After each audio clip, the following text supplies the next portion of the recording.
Salut tout le monde, merci d'avoir cliqué sur cette vidéo. Bienvenue à ta chronique web du monde des courses au Québec en ce super week-end de la Breeders' Crown. Eh bien oui, 34e édition présentée ce week-end du côté de Indianapolis, USA, à la piste de Hoosier Park. Racing Casino, totalisant des bourses de 6 millions de dollars, imaginez, répartis dans 2 journées de course, soit vendredi le 27 et samedi le 28 octobre. Premier départ, 18h, à ne pas manquer, en direct de Hoosier Park, USA, la 34e édition du spectaculaire et grandiose événement du Breeders' Crown, événement évidemment présenté dans tous les salons de Paris du Club Jockey du Québec.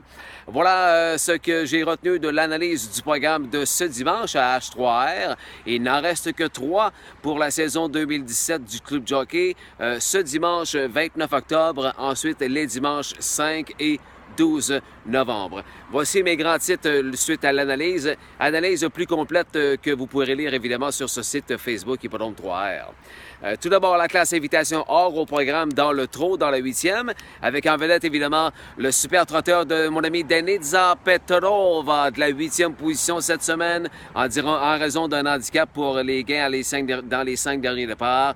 Kinder Dangerous, un super poulain de 3 ans qui n'a raté que 2 podiums dans sa vie. Lui, il est 11 en 13. L'année dernière, on se souviendra, finale de la Coupe de l'Avenir, on avait essayé Sylvain, bris de l'Ur malheureusement au départ. Et cette année, avec Justin évidemment à Mohawk, opposition plus forte, trop forte même, chronométrie quand même, 1,57. Puissant démarreur, mais aussi un excellent finisseur, comme il nous l'a si bien démontré à sa dernière sortie. Il volait littéralement aux 3/4 de mille. Kinder Dangerous, c'est le trotteur à battre pour l'invitation or à H3R en fin de semaine. Il y a bien sûr aussi Yamigo de la 7e position, de Manon Lamotte, Daniel Laflamme. Lui, depuis son retour en ville, 2 très bonnes courses, une première, une deuxième. Alors, il va extrêmement bien, cet excellent finisseur. C'est sa marque de commerce. Et Cavallodio qui a retrouvé la forme. Cavallodio qui n'a plus besoin de présentation. Il a littéralement détruit l'opposition à sa dernière sortie avec évidemment Stéphane Gendron aux commandes. Si je peux me permettre un négligé avec un point d'interrogation, le trotteur de Guy Gagnon, Commissioner Daly, qui est dû pour une meilleure sortie, c'est Stéphane Brosseau qui pilotera Commissioner Daly dimanche prochain. Juste auparavant, à la 7e, l'invitation argent à l'amble avec UF Dragons Rocket comme principal cheval dans cette course. Position de départ 8. Il a la sellette numéro 1, mais comme vous pourrez voir dans le programme ou sur l'Overnight Sheet, position de départ 8 pour le protégé d'Yves Tessier. Et il revient en ville, lui, après 4 courses consécutives à Rideau Carlton, où il affrontait là-bas les meilleurs. Souvenez-vous de sa dernière sortie à Trois-Rivières, littéralement avec le combat avec Glass Shadow, littéralement parké, entre guillemets, tout le long de l'épreuve, en fuite pour une 4e ou une 5e place, si je me souviens bien. Il n'en demeure pas moins qu'il pourrait se venger ce dimanche, malgré cette lourd handicap de la 8e position de départ. La 7e position pour Beach Runner AM, le super cheval d'Alain Martin, qui a retrouvé le sentier de la victoire à sa dernière sortie contre plus faible position.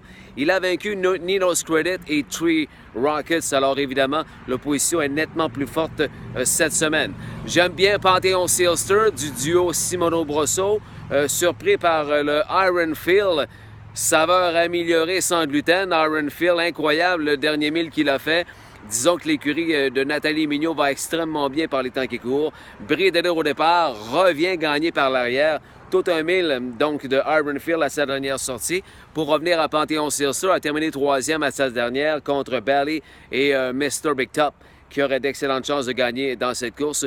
Aussi au programme, dans cette même épreuve, Dally On Up. Superbe victoire facile à sa dernière, une 56 et 4, mais contre nettement plus faible adversaire aussi, Drift Panic et Bémol Kelly. Donc, très belle course à prévoir, la 7e. En tout début de programmation, midi 30, Sports Authority, qui connaît une baisse de classe spectaculaire. 2e en 54 et des poussières contre Rainbow Palace à sa dernière sortie ici. C'était à la fin du mois d'août. Cette baisse devrait évidemment coïncider à une hausse de morale pour le protégé du jeune Maxime Valaille de l'écurie provocante.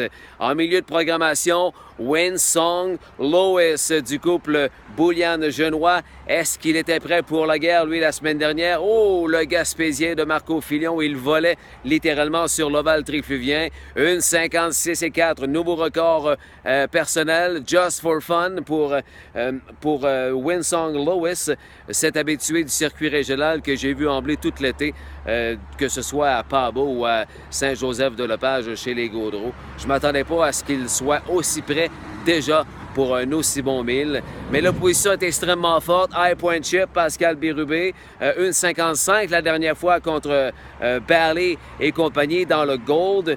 Il a malheureusement la 8e position. Matsfield, régulier comme une horloge habituellement. 3 courses sans podium. Alors, il est dû pour exploser. Maximus Decimus, la pole pour le protéger des Gaudreaux. Il s'est très bien qualifié suite à une contre-performance.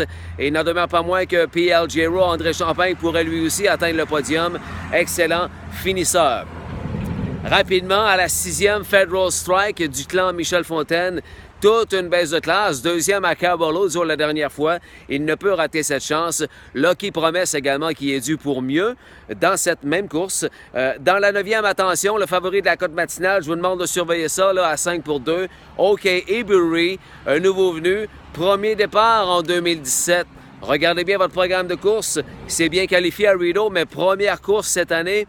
Soyez prudents. Je préfère Capital Azum qui, lui, a très bien performé à sa première chez nous la semaine dernière.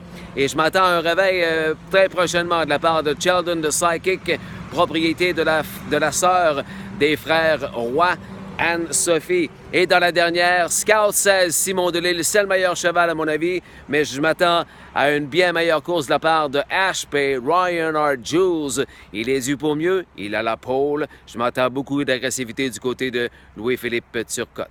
C'est tout pour moi. Un excellent week-end à vous en ce week-end de la Breeders' Crown à Hoosier Park.